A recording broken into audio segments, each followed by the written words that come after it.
Hello दोस्तों, मैं संतोष sir आप सभी लोगों का मॉडर्न में स्वागत करता हूं। आज के हम लोग इस वीडियो में देखेंगे सीईटी और एनआरए क्या है। सबसे पहली बात कि आप इसका पूरा नाम जाने। सीईटी कॉमन एलिजिबिलिटी टेस्ट और एनआरए जिसका नाम है नेशनल रिक्रूटमेंट एजेंसी।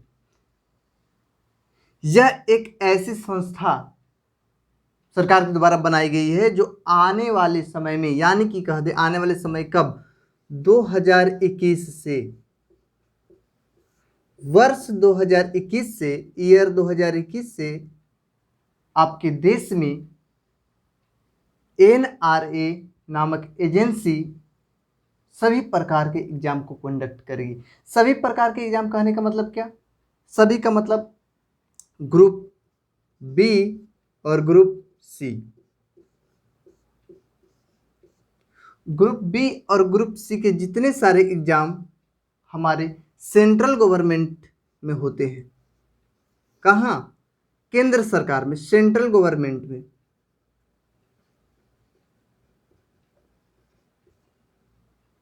तो सेंट्रल गवर्नमेंट के ग्रुप बी और सी के एग्जाम जो है, उस एग्जाम का पीटी यानी प्रीलिम टेस्ट जिसको आप कहते थे, तो पीटी का एग्जाम जो है अब कॉमन हो गया है। तो किसका किसका, आखिर किस किस संस्था का? RRB railway recruitment board, railway भर्ती बोर्ड कहिए, आईबीपीएस बैंकिंग क्षेत्र का जो भी एग्जाम होता था, और एसएससी स्टाफ सिलेक्शन कमीशन। तो इन तीनों का अब जो एग्जाम है पीटी का, प्रीलिम्स टेस्ट का, अब जो है कंबाइंड कर दिया गया है, कॉमन कर दिया गया है। अब तीनों में आपको शामिल होने के लिए अलग अलग एग्जाम देने की ज़रूरत नहीं है, बल्कि पीटी पास करने के लिए तीनों के लिए अब एक ही एग्जाम होगा। नहीं तो ये बात, तो ये कौन करवाएगा एग्जाम? एनआरए करवाएगा, नेशनल रिक्रूटमेंट एजेंसी करवाएगा। आज भारत में लगभग 20 ऐसी एजेंसियां हैं जो एग्जाम लेने का कार्य कर रही है। एसएससी पीटी खुद लेता है और इसका मेंस भी खुद लेता है। उसी प्रकार बैंक के क्षेत्र में आईबीपीएस जो है बैंकिंग के एग्जाम को देखता है। आरआरबी रेलवे के क्षेत्र में पीटी और मेंस जो है रेलवे के द्वारा देखा जाता है। लेकिन अब जो है इन तीनों का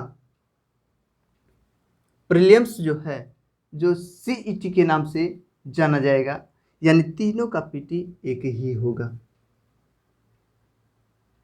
अगर आप एक बार पीटी पास कर गए, सीईटी पास गए, पीटी कहने का मतलब पीटी को आप भुला जाइए, पीटी नहीं कह करके आप इसी को सीईटी कहिए ना, यही आपका पीटी है, प्रीलिम टेस्ट है।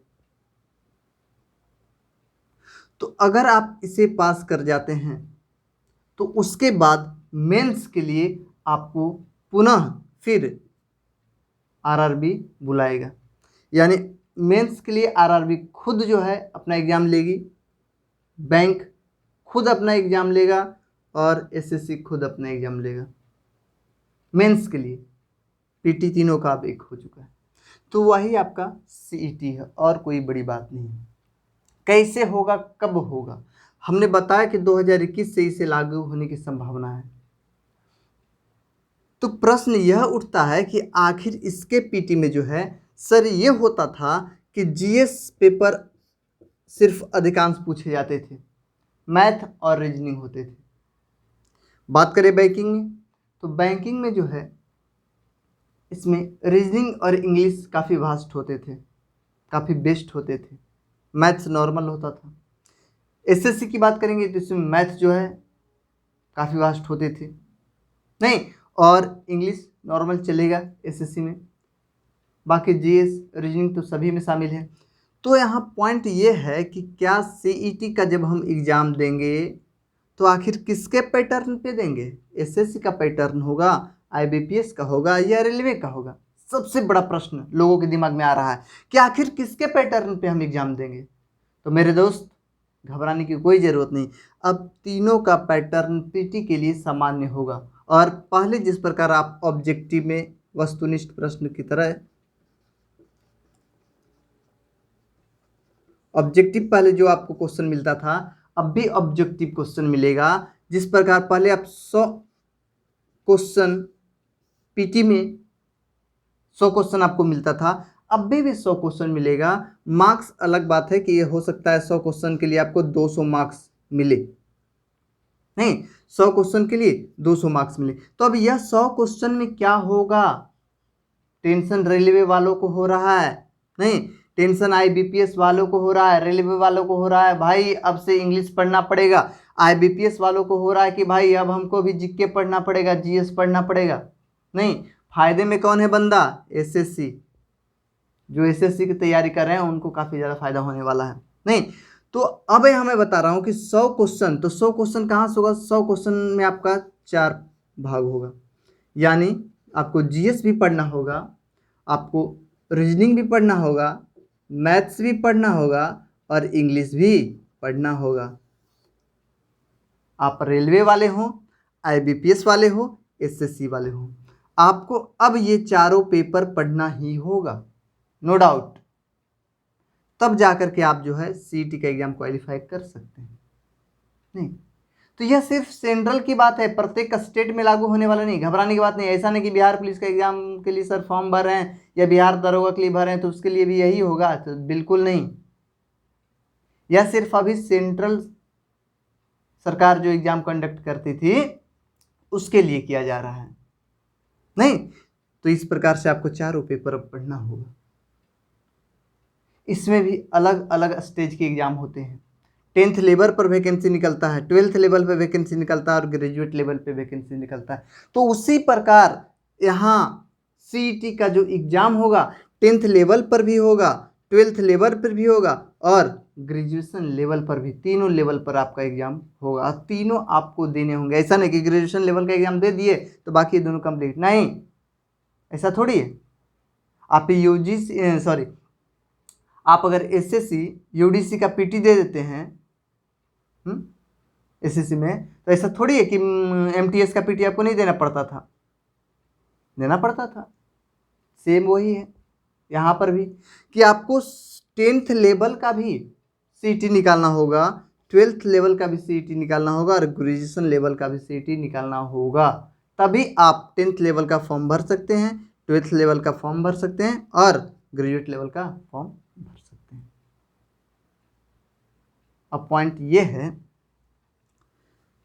कि यह जो आप एग्जाम देंगे इसमें आपको जो है एक मार्कशीट मिलेगा। क्या मिलेगा, एक मार्कशीट मिलेगा जिसकी वैधता 3 सालों तक होगी। कितने सालों तक, 3 साल तक वैलिड रहेगा। जो मार्कशीट होगा वह 3 साल। ग्रेजुएशन लेवल का आप एग्जाम दे दिए, सीईटी दे दिए तो उसका वैल्यू 3 साल, 12th का दिए इसका भी वैल्यू 3 साल, 10th का दे दिए उसका भी वैल्यू 3 साल। लेकिन पॉइंट यहाँ ये है, दे तो दिए लेकिन इस बार जो है हमारे ग्रेजुएशन के सीईटी में काफ़ी कम नंबर आया है।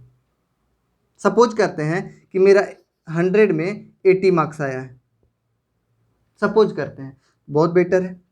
आईबीपीएस बोलेगा कि भाई मैं मेंस का एग्जाम लेने वाला हूँ।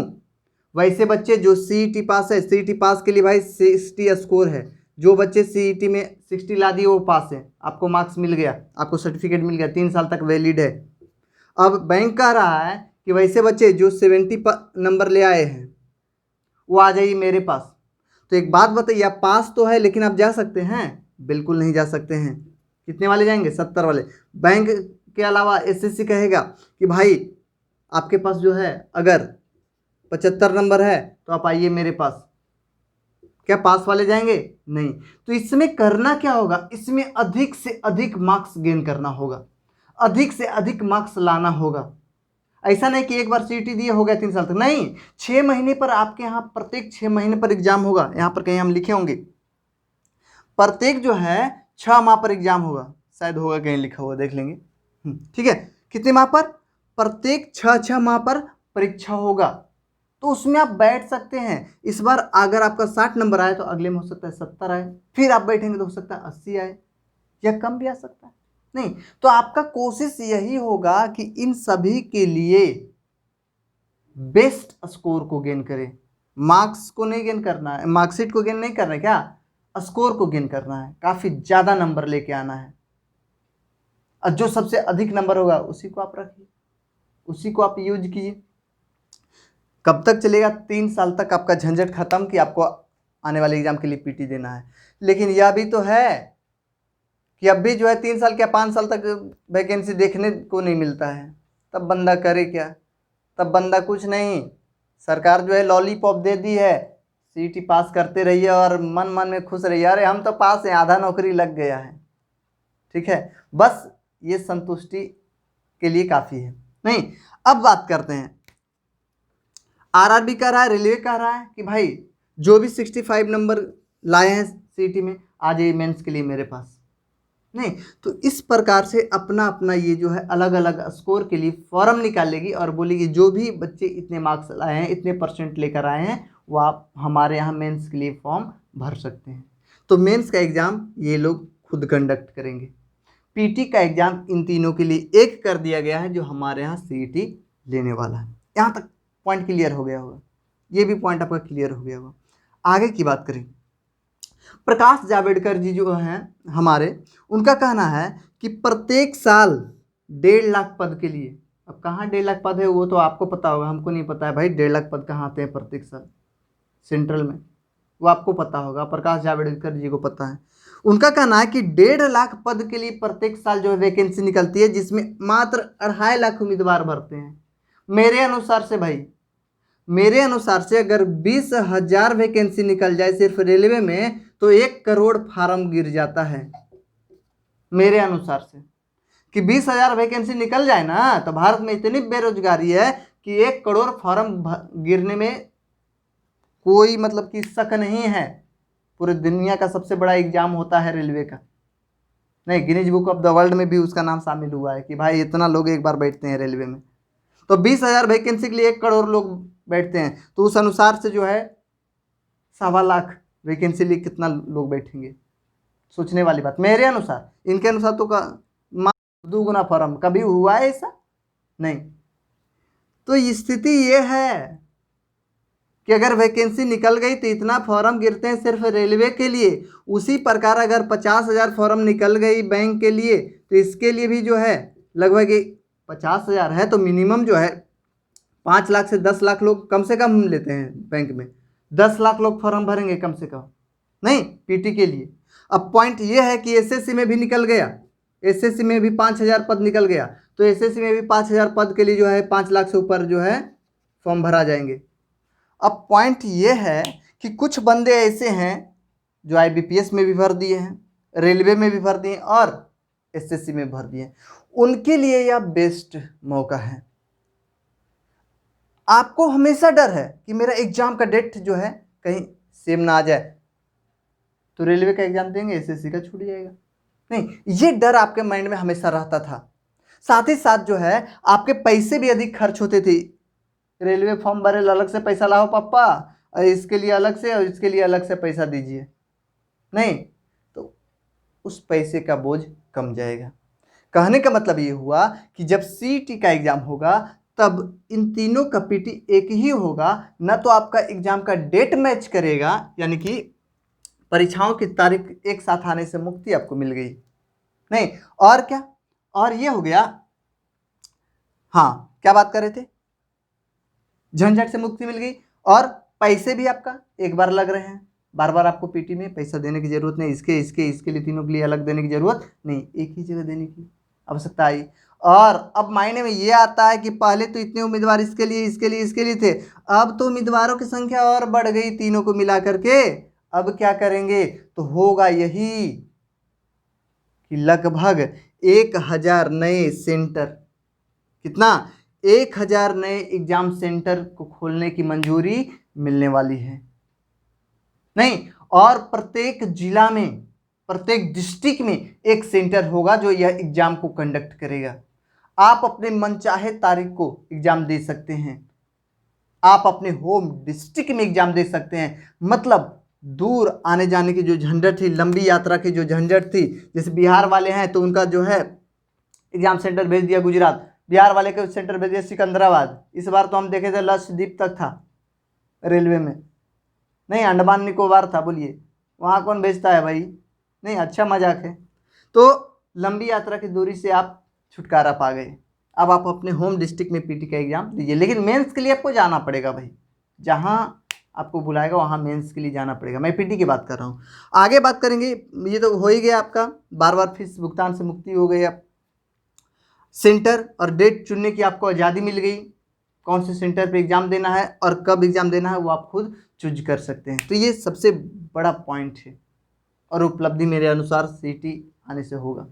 नहीं, आगे की बात करें तो यह एग्ज़ाम जो है 12 भाषाओं में कंडक्ट किया जाएगा। ऐसा नहीं है कि हिंदी और इंग्लिश, नहीं, वहाँ लैंग्वेज दिए हुए रहेंगे 12, जो संविधान के 8वीं अनुसूची में शामिल भाषा है, उनमें से 12 भाषा को चूज किया गया है और उस 12 भाषा में एग्जाम होगा। साथ ही साथ जो है अभी जो एजेंसी आ रही एनआरए, उस पर कुल भारत सरकार 1517.57 करोड़ रुपया खर्च कर यह पैकेज को ला रही है।